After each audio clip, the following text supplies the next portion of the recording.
सर्वनाम। अब हम ये जानेंगे कि सर्वनाम क्या होता है। ठीक है, इससे पहले हमने वर्णमाला पढ़ ली है। वर्णमाला के 5 पार्ट हुए, संज्ञा पढ़ ली है, संज्ञा के 2 पार्ट हुए, और अब है हमारा तीसरा चैप्टर सर्वनाम। तो सबसे पहले हम इसकी परिभाषा देखते हैं। क्या देखेंगे? परिभाषा। लिखिए, वे शब्द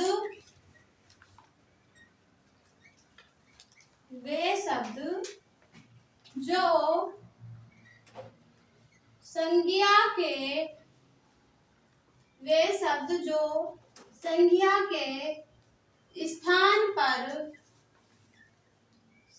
के स्थान पर प्रयुक्त या प्रयोग, वे शब्द जो संज्ञा के स्थान पर प्रयोग किए जाते हैं,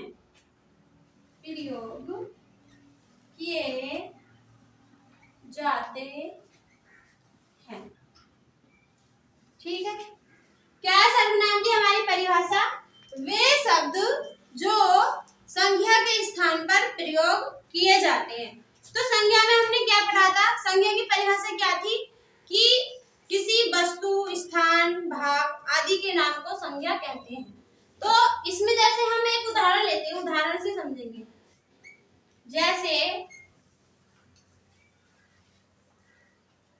जैसे किसी का नाम ले लो, जैसे ले लो अजय,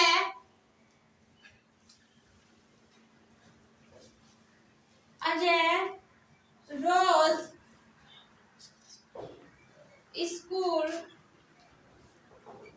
अजय रोज स्कूल नहीं आता है, अजय रोज स्कूल नहीं आता है। ठीक है, आगे हमारा अजय पढ़ने में अच्छा है, अजय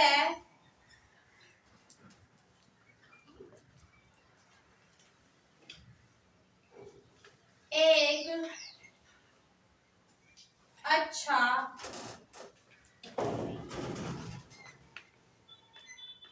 विद्यार्थी है,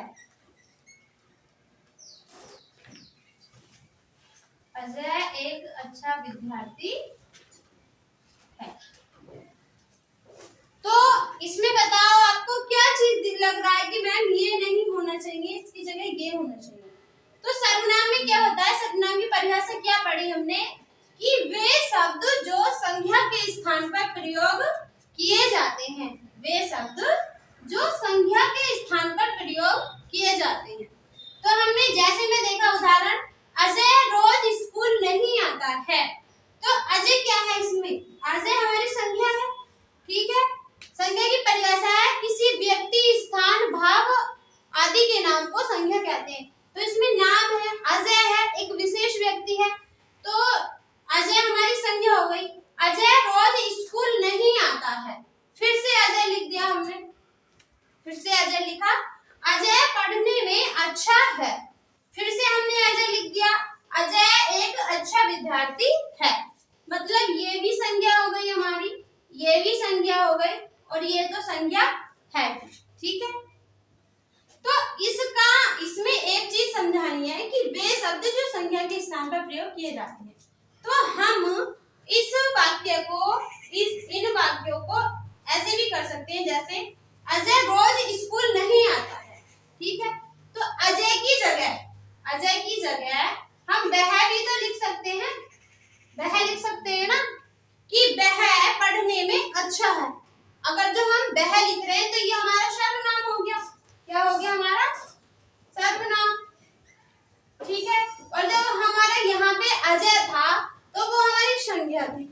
तो कहने का मतलब ये है, जो हमारी परिभाषा बताती है कि संज्ञा के स्थान पर प्रयोग किए जाने वाले शब्द, तो संज्ञा के स्थान पर ही तो आया ये हमारा वह, इसका मतलब ये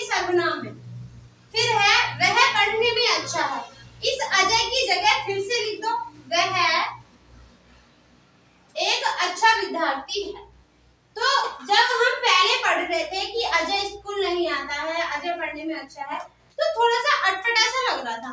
क्या लग रहा था? थोड़ा अटपटा लग रहा था।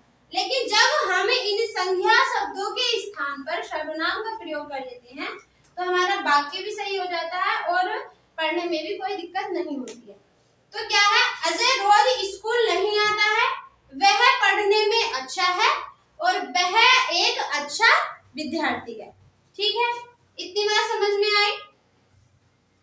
उदाहरण देख लिया आपने, इसकी परिभाषा देख ली। अब इसी उदाहरण के आधार पर, जो अभी उदाहरण बताया था, इसी उदाहरण के आधार पर एक और परिभाषा निकल के आती है इसमें।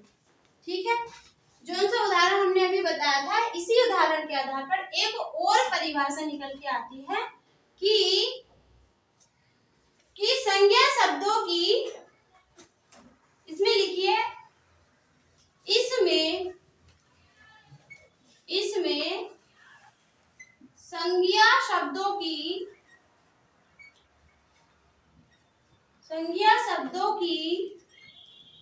पुनरावृत्ति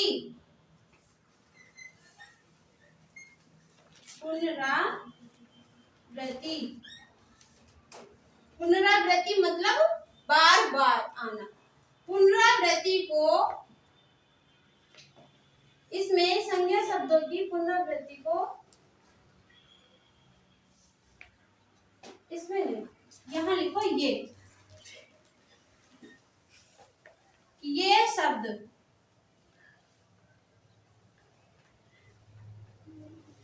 नहीं यही रहने दो, ये संज्ञा शब्दों की पुनरावृत्ति को रोकते हैं। तो इसकी दूसरी परिभाषा क्या है? ये संज्ञा शब्दों की पुनरावृत्ति को रोकते हैं। ठीक है, इतनी बात समझ में आ गई। अब इसमें हम देखेंगे कि सर्वनाम के भेद कितने होते हैं, सर्वनाम कितने प्रकार के होते हैं। ठीक है, तो लिखो सर्वनाम के भेद। सर्वनाम के भेद, अब क्या पढ़ेंगे हम? सर्वनाम के भेद। सर्वनाम कितने होते हैं? कितने होते हैं सर्वनाम? कितने सर्वनाम होते हैं? सर्वनाम होते हैं हमारे 6। ठीक है, कौन कौन से होते हैं ये देखते हैं। नंबर 1, निश्चयवाचक सर्वनाम। निश्चयवाचक सर्वनाम। ठीक है, नंबर 2, अनिश्चयवाचक सर्वनाम। अनिश्चयवाचक सर्वनाम।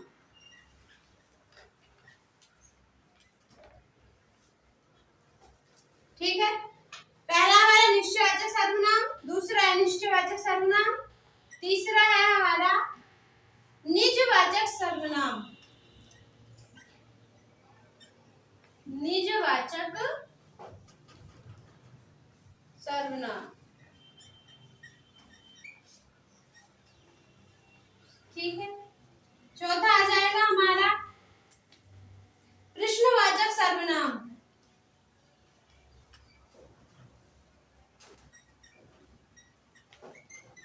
प्रश्नवाचक सर्वनाम।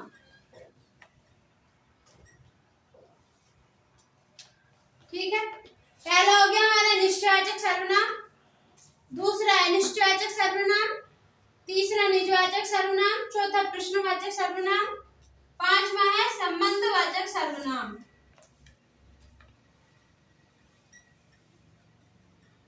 संबंधवाचक सर्वनाम। ठीक है, नंबर 6 आ जाएगा हमारा पुरुषवाचक सर्वनाम। पुरुषवाचक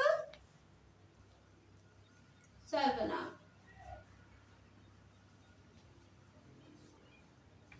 ठीक है, तो कितने हमारे सर्वनाम के भेद? 6। पहला हमारा निश्चयवाचक सर्वनाम, ये दिख नहीं रहा होगा आपको, तो इसको इधर लिख लेंगे। नंबर 6 पुरुषवाचक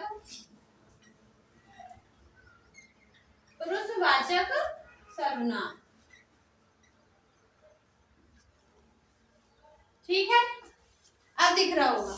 तो पहला हमारा निश्चयवाचक सर्वनाम, दूसरा अनिश्चयवाचक सर्वनाम, तीसरा निजवाचक, चौथा प्रश्नवाचक, पांचवा संबंधवाचक और छठा है हमारा पुरुषवाचक सर्वनाम। ठीक है, इतनी बात समझ में आ गई कि सर्वनाम के कितने भेद होते हैं और कौन कौन से होते हैं। अब इसमें एक चीज और आती है, इसमें इनको डालिए, डाल देंगे।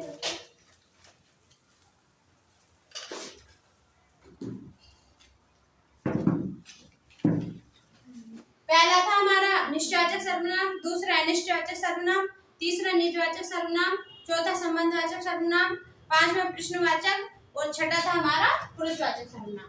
अब बात करते हैं हम सर्वनाम के शब्दों की संख्या, सर्वनाम के मूल शब्दों की संख्या। तो लिखो सर्वनाम के मूल शब्दों की संख्या, मूल शब्दों की संख्या। ठीक है, इसको ये मत समझ लेना कि ये भी सर्वनाम के भेद हैं, वो सर्वनाम के भेद थे 6, लेकिन ये क्या है, मूल शब्द। सर्वनाम के मूल शब्दों की संख्या कितनी होती है, 11। सर्वनाम के जो मूल शब्द होते हैं वो होते हैं हमारे 11। कौन कौन से होते हैं ये देख लेते हैं। तो इसमें पहले आता है मैं तू, क्या है, मैं तू, फिर है जो सो, उसके बाद आता है कोई कुछ, फिर है आप, फिर है क्या, कौन।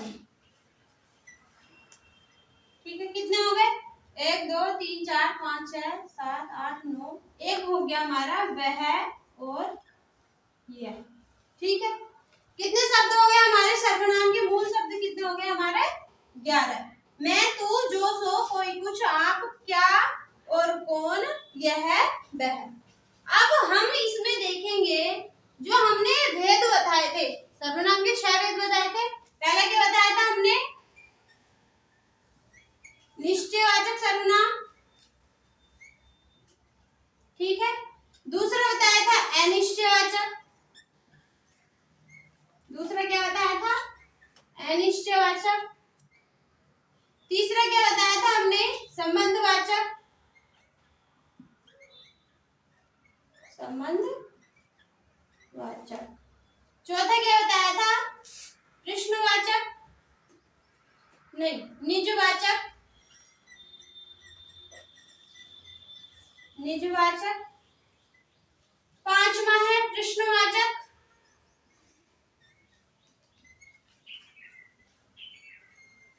ठीक है, और छठा है लास्ट पुरुषवाचक।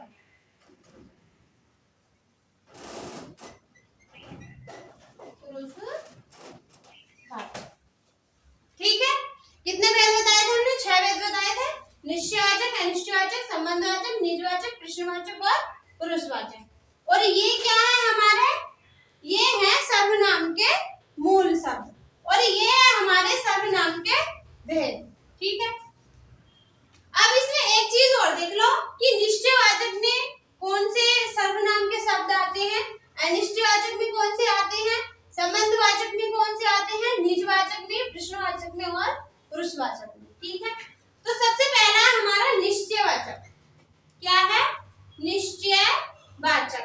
निश्चयवाचक में कौन कौन से शब्द आते हैं ये देखते हैं।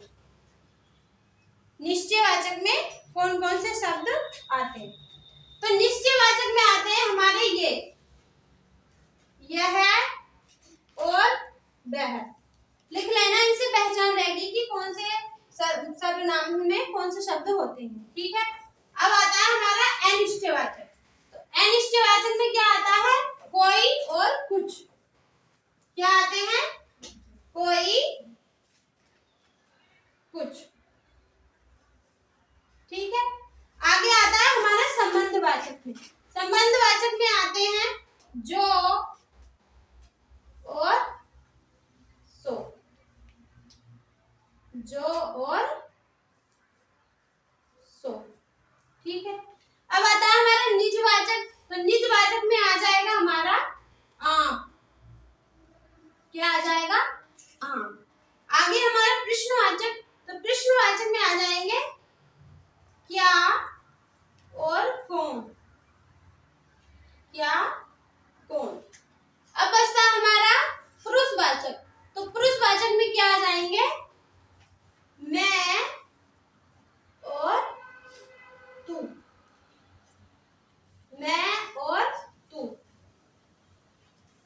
ठीक है, तो इतनी बात जान ली आपने कि सर्वनाम के जो मूल शब्द होते हैं वो 11 होते हैं और सर्वनाम के जो भेद होते हैं वो 6 होते हैं। ठीक है, अब हमने ये भी जान लिया कि कौन से सर्वनाम में सर्वनाम के मूल शब्द कौन कौन से आते हैं।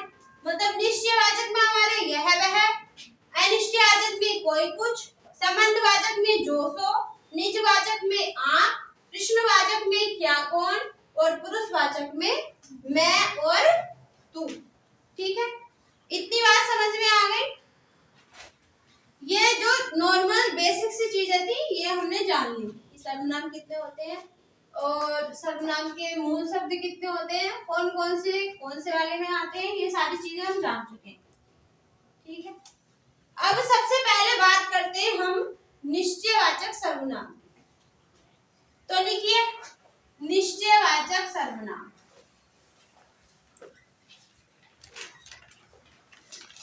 निश्चयवाचक सर्वनाम। निश्चयवाचक सर्वनाम क्या होते हैं ये हम जानेंगे कि क्या होते हैं, ये कौन कौन से होते हैं। इसमें कौन कौन से शब्द बताए थे निश्चयवाचक सर्वनाम में? बताओ। निश्चयवाचक सर्वनाम में हमने क्या क्या शब्द बताए थे? यह और वह। ठीक है, अब निश्चयवाचक सर्वनाम को जानते हैं कि ये क्या होते हैं।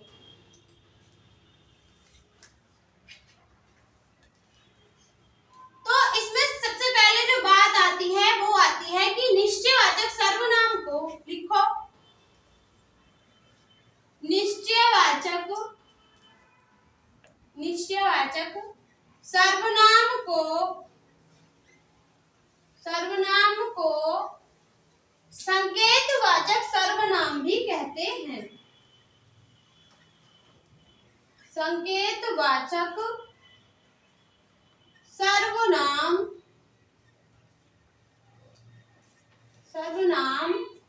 भी कहते हैं।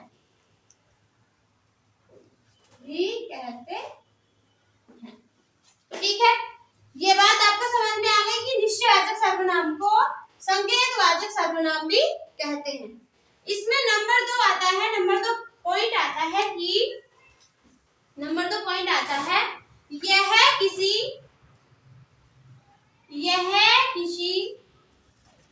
लिखिए यह किसी निश्चित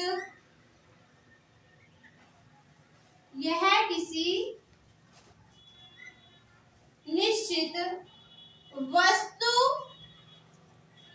या व्यक्ति।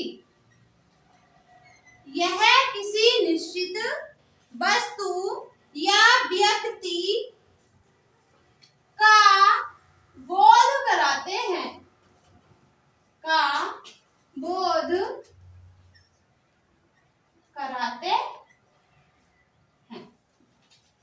ठीक है, इतनी बात समझ में आ गई आपको कि निश्चयवाचक सर्वनाम कौन कौन से होते हैं, यह वह।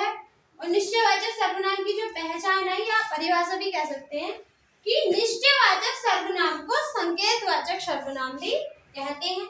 दूसरी बात हमारी यह किसी निश्चित व्यक्ति या वस्तु का बोध कराती है या कराते हैं। ठीक है, इतनी बात समझ में आ गई आपको। अब इसके उदाहरण देख लेते हैं। क्या देख लेंगे इसके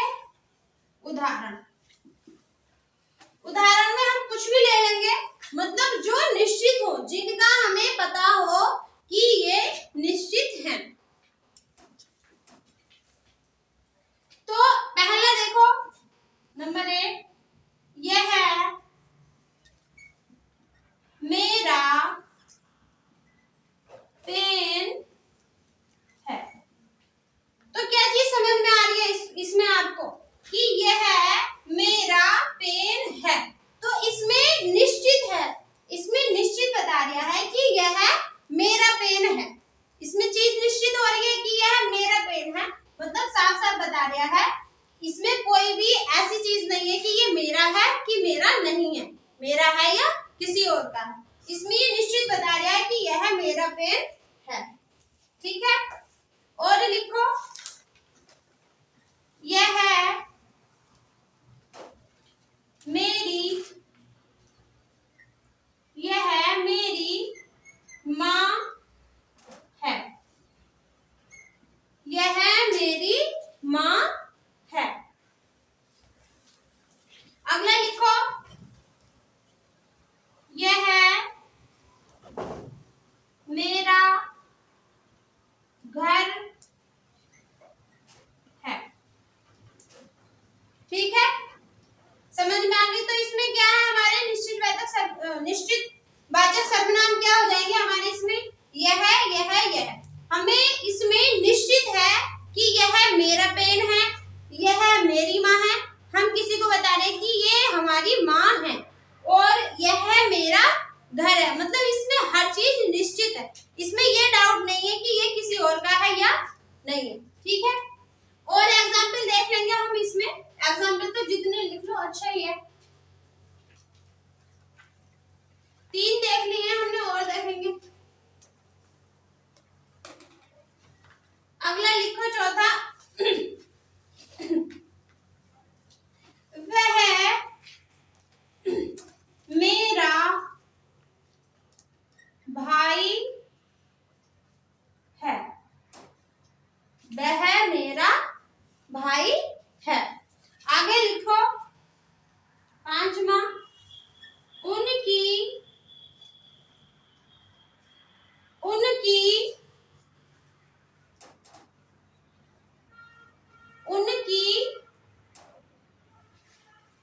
मेज है,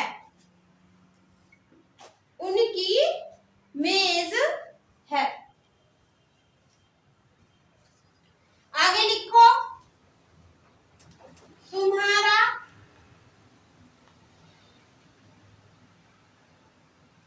भाई है, और लिखो तुम्हारे लोग हैं। ठीक है, तो निश्चयवाचक सर्वनाम में क्या समझ में आया आपको कि इसमें जो सर्वनाम के मूल शब्द होते हैं वो यह और वह होते हैं। 3 एग्जाम्पल हमने पहले देख लिए। अब इसमें देखो, वह मेरा पेन, वह मेरा भाई है, मतलब निश्चित है।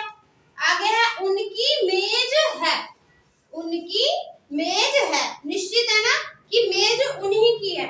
ठीक है, अब इसमें तुम्हारा भाई है, तुम्हारा भाई है, तो इसमें भी निश्चित है कि ये तुम्हारा भाई है। तुम्हारे लोग हैं। ठीक है, तो ये निश्चयवाचक सर्वनाम जो है ये आपको समझ में आ गया, आ चुका होगा कि निश्चयवाचक सर्वनाम क्या होता है। मतलब जिसमें निश्चित वस्तु का ही बोध हो, निश्चित वस्तु या व्यक्ति का बोध हो।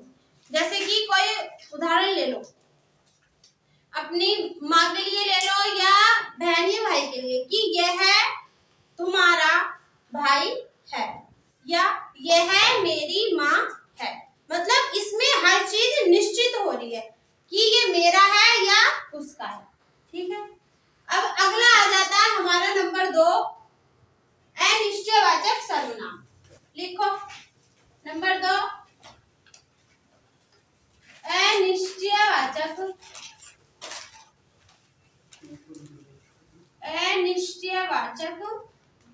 सर्वनाम।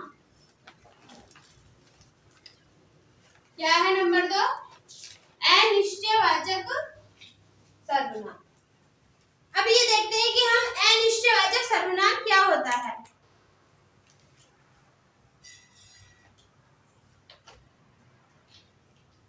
अभी जो हमने पढ़ा था निश्चयवाचक सर्वनाम, इसमें एक चीज और आती है।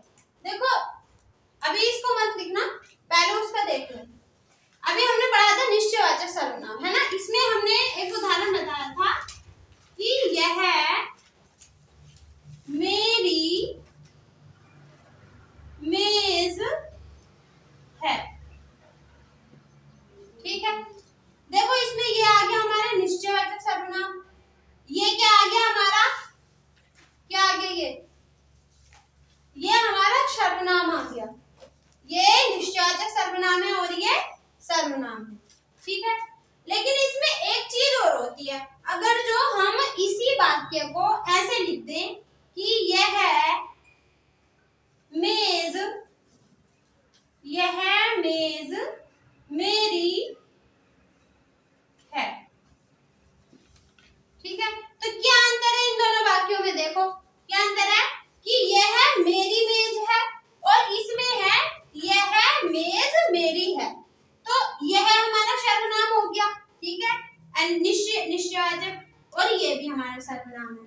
यहाँ पे इस सर्वनाम के मतलब बराबर में, बिल्कुल जस्ट साइड में दूसरा सर्वनाम है, ठीक है। और इस वाले सर्वनाम के बराबर में संज्ञा है, क्योंकि हमने संज्ञा की परिभाषा बताई थी कि किसी व्यक्ति, वस्तु, स्थान, भाग आदि के नाम को संज्ञा कहते हैं। तो मेज क्या हो गई हमारी, वस्तु हो गई, कोई क्या हो गई, वस्तु हो गई, तो ये संज्ञा हो गई। इतनी बात तो सभी को पता है कि मेज हमारी संज्ञा हो गई। तो इसमें यह के बाद सर्वनाम है और इसमें यह के बाद यानी सर्वनाम के बाद संज्ञा। तो ये तो हमारा हो गया निश्चयवाचक सर्वनाम। लेकिन ये क्या हो जाएगा हमारा, जब सर्वनाम के साथ संज्ञा आती है, जब लिखो, नोट करके लिख लो, नोट करके, नोट, जब सर्वनाम के ऐसे लिखो, जब किसी वाक्य में,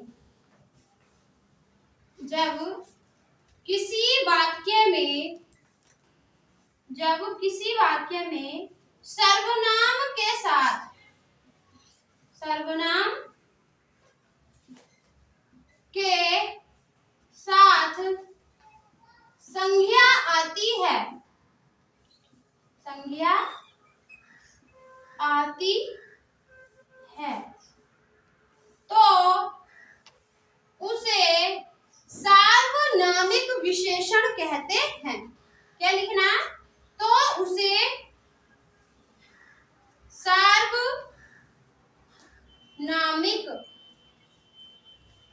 सार्वनामिक विशेषण, सार्वनामिक विशेषण कहते हैं। लिख लिया नोट में, इतनी चीज हमको नोट में लिख लेनी है। निश्चयवाचक सर्वनाम में केवल ये आएगा और अनिश्चयवाचक सर्वनाम हम अभी पढ़ेंगे। लेकिन इसमें क्या बताया हमने, जब किसी वाक्य में सर्वनाम के साथ संज्ञा शब्द आ जाता है तो उसको हम सार्वनामिक विशेषण कहते हैं। विशेषण हम बाद में पढ़ेंगे, तो सार्वनामिक विशेषण को थोड़ा और भी अच्छे से बताएंगे और भी खोलकर बताएंगे, ठीक है। ये लिख लिया आपने, इतनी चीज समझ में आ गई। अब आगे बताते हैं। अब दूसरा नंबर आ गया हमारा अनिश्चयवाचक सर्वनाम। अनिश्चयवाचक सर्वनाम में क्या क्या है हमारा, अनिश्चयवाचक सर्वनाम में हमने सर्वनाम के मूल शब्दों में कौन कौन से शब्द बताए थे, कोई, कुछ, कोई और कुछ। ये अनिश्चित, ये अनिश्चित व्यक्ति, ये अनिश्चित व्यक्ति या वस्तु, व्यक्ति या वस्तु का बोध कराते हैं, बोध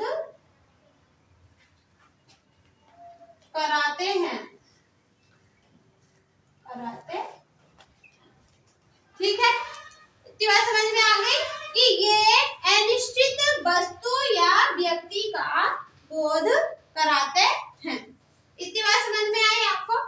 अब इसमें उदाहरण देख लेते हैं, उदाहरण से ही समझ में आएगा। अच्छे से जो समझ में आता है उदाहरण से ही समझ में आता है। तो लिखो, इसमें एक उदाहरण लिखो, क्या आ जाएगा हमारा, जिसमें कोई और कुछ शब्द हो। तो इसमें पहला उदाहरण लिखो, बाहर गेट पर कोई आया है। ठीक है, क्या लिखा हमने उदाहरण, बाहर गेट पर कोई आया है। तो जब हमारा इसमें कोई शब्द आ गया कि बाहर गेट पर कोई आया है, तो इस चीज से हम मतलब निश्चित नहीं कर सकते, अनिश्चित ही होगा। कोई का मतलब कोई भी हो सकता है, कोई व्यक्ति हो सकता है, कुत्ता हो सकता है, या फिर अन्य चीज हो सकती है, मतलब कुछ भी हो सकता है। हमें इस चीज को मतलब हमें निश्चित नहीं है कि कौन आया, कोई व्यक्ति आया या फिर कुत्ता आया या कोई अन्य जानवर आया। तो क्या हो जाएगा, ये हमारा अनिश्चयवाचक में आ जाएगा कि बाहर गेट पर कोई आया है, मतलब हमें निश्चित नहीं है, हमें निश्चित नहीं पता कि कौन आया। ठीक है, अगला लिखो, कोई सो रहा है, कोई सो रहा है। इसमें भी देखो पहचान हो गई हमें, कोई सो रहा है मतलब हमें नहीं पता कि कौन सो रहा है। ठीक है, मम्मी भी हो सकती है, पापा भी हो सकते हैं, भाई भी हो सकती है, बहन भी हो सकती है, मतलब निश्चित नहीं है कि हमारी माँ ही सो रही है या हमारे पापा ही सो रहे हैं। तो ये क्या हो गया, अनिश्चित हो गया, हमें नहीं पता कि कौन सो रहा है। अगला लिखो, इसमें लिखो, कुछ लोग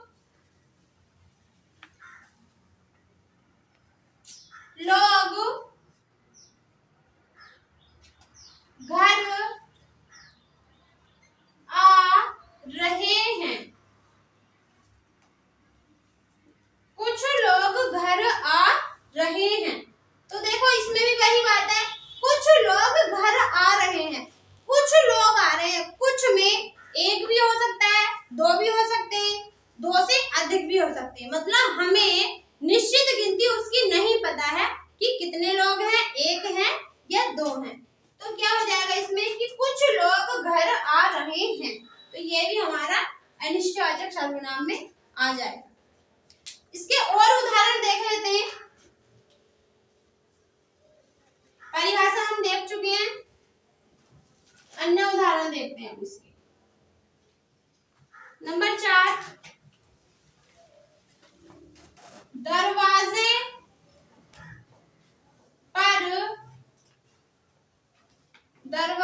पर कोई आया है, दरवाजे पर कोई आया है। ठीक है, अगला लिखो, मैं कुछ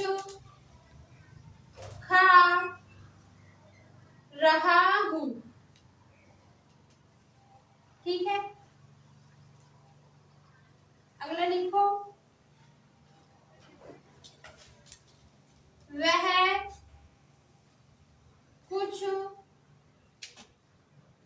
लाया है। ठीक है, यह हो गए हमारे उदाहरण। अब इन उदाहरणों में भी देखो दो चीज है, इसमें कौन कौन से शब्द है हमारा, एक तो है कोई और दूसरा है हमारा कुछ। ठीक है, एक है हमारा कोई और दूसरा है हमारा कुछ। तो देखो जैसे ये कोई है, कोई का इसमें उदाहरण है कि दरवाजे पर कोई आया है, ये हमारा उदाहरण हो गया, वाक्य हो गया कि दरवाजे पर कोई आया है। तो इसमें एक चीज देखो, जब हम कोई को कहेंगे, कोई दरवाजे पर कोई आया है, तो कोई को जब हम कहेंगे तो कोई से हम यही तो अंदाजा लगाएंगे कि कोई व्यक्ति हो सकता है, कोई जानवर हो सकता है। ऐसा तो नहीं है कि कोई का मतलब ये हो सकता है कि कोई वस्तु पड़ी हो, मतलब कि जैसे मेज आ गई हो, मेज अपने आप चल के थोड़ी ना आ जाएगी दरवाजे पर। जैसे हम कहेंगे कि दरवाजे पर कोई आया है, तो